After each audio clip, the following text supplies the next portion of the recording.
and welcome to another video where today I will again be talking about a stream from Pitch Lumen from his phone, where the title is Mass Light Bending?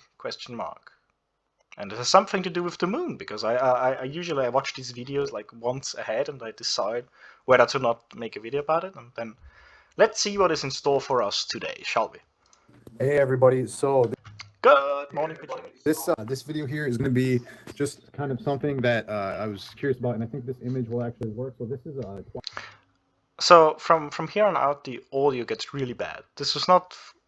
I didn't do anything with the video. I'm just playing it from YouTube. I think he put his hand over the microphone on his phone, so it is a bit unfortunate. You can still understand what he says, but just to clarify, and I also want to make his position more clear, or at least the way I understood it, so that he could correct me. I will summarize his claims at the end when the audio gets back to normal. twilight sky, and up here is the moon, and then down here you have this red sky, and so it's twilight. We have the red sky down here. Up here is the moon. So if you notice, this is maybe about 20 degrees, and this is during an eclipse. I just looked up for a picture of twilight. That is correct, yes. But this red light is supposed to be part of what gets thrown up on the moon, and like for selenoidal eclipse, they say that. So what he's on about here is an eclipse, and a selenoidal eclipse, which I don't think is the thing that he thinks about. He says that the red light is thrown onto the moon, which is not the way I would have put it. I would say the moon is in a position where the red light hits him. The moon, I'm sorry. That it's down low where it happens here on the horizon, and this red light is part of what goes onto the moon. The thing is that red light is scattered a lot less than blue light. This is also why the sky is blue. This red light is claimed to bend all. Yes, the red light goes a bit with the curvature. It is just scattered less, and it travels in the atmosphere. Kind of, how should I put it? More uniformly. It doesn't scatter that easy. All the way, it's red light that is claimed to bend onto the moon. So the moon is in the shadow of the Earth, and then this red light is getting bent all the way up here. No, that's not how that works. The moon just is in a position.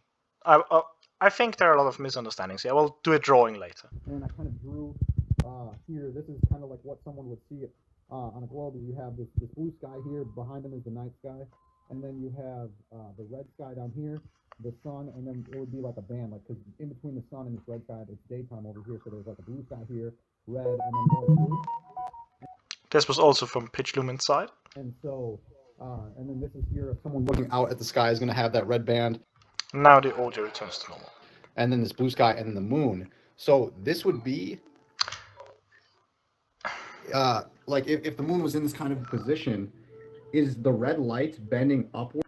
No, the red light is not bending upwards in this position. And please tell me you understand why a lunar eclipse would not be possible. At about, say 20, 30 degrees in the sky, is that what causes the color of the moon? Because this is... No. If it's the red light that's getting bent, there's a thin band. This should be much wider. This is not how that works at all. Oh dear. This would be the daytime sky that goes all of this way. So this red band has to get bent up and down to the observer. It's going on, I put my marker away, but it would be doing something like the red light would go up, and then it would be bent down to the observer. And do you think that that's a plausible explanation there? Because just to be quick about it, that this is not how it works, like, whatsoever. And it has to reach the moon that is up here. This moon is surrounded by blue sky. So the claim is that the sun, that the moon is red because red light gets bent further during an eclipse, even though the moon is supposed to be in the shadow of the Earth, where in a shadow there is no light because they're opposites, light and shade.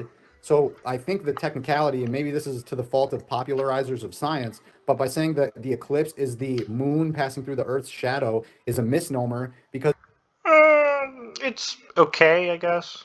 It's actually no, it's fine. supposed to be light. Yeah, I mean the issue is before it reaches the totality of shadow, you will see some red, right? This is because as light travels through Earth's atmosphere, the blue part gets scattered. So it means that it gets diffracted into every direction, the blue part. The red part doesn't. The red part stays more or less straight. It gets, of course, gets diffracted a bit. It gets bent a bit by Earth's atmosphere. And this is why only the red part reaches the moon, while the blue part is scattered everywhere. Is bending onto the moon and then bending back down, and we see the red. This is not how that works at all. And the fact that you didn't even look into this before making this video like properly, man.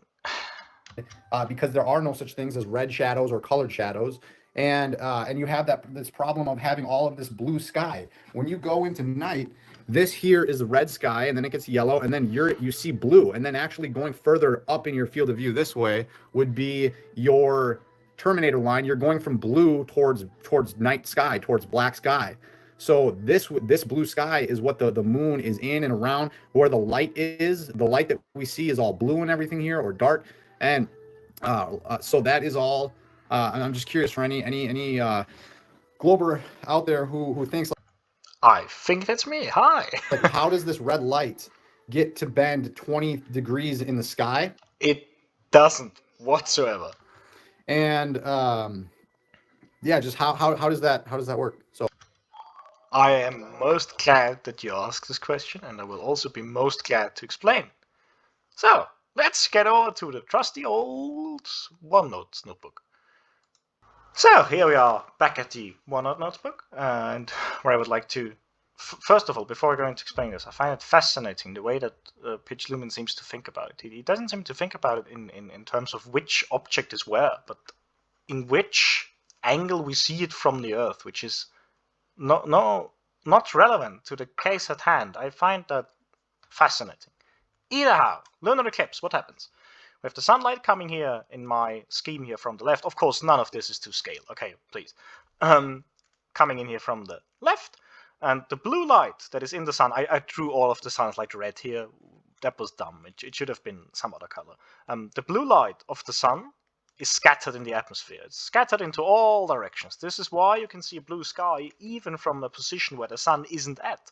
But the red light, while it gets scattered a bit as well, gets reflected, hits the moon, reflected back from the moon's surface, and then hits your eye on the ground here.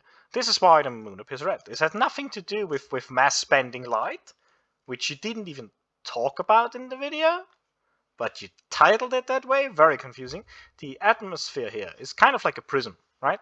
The general process here is called chromatic aberration, and this refers to light refracting differently depending on the wavelength. This sometimes you can see this when you're zooming really far with a binocular. For example, I can see it with a telescope. When sometimes things are kind of have a blue edge on one side and a red edge on the other side. This is because the two images in the right and the blue, they refract differently in the lenses, and this is where their position ends up being somewhere else, their parent position, right? And this is also where the sky is blue. I've explained it. And here I drew a sketch that is more akin to your sketch. So you're standing here. You're in the Earth's shadow, as is the moon. If the sun is kind of here, and I didn't completely draw the Earth here, but the moon would be in its shadow. Not to scale, obviously. Look how huge this person is. And the blue light scatters when it hits it, right? And the red light, while it scatters here a bit, I kind of tried to draw it a bit, gets bent a bit by the atmosphere, not as much as I have it here. I think this is just a sketch, right? That it hits the moon, bounces back from the moon into our eyes, and this is why we perceive the moon as red sometimes during a lunar eclipse. I hope this was an explanation, and I do sincerely hope that you think about this. With that said, this video is over. I thank you very much for watching. If you enjoyed it, please consider leaving a like. If you enjoyed it a lot, maybe consider subscribing, and I will see you in the next video. Until then, goodbye!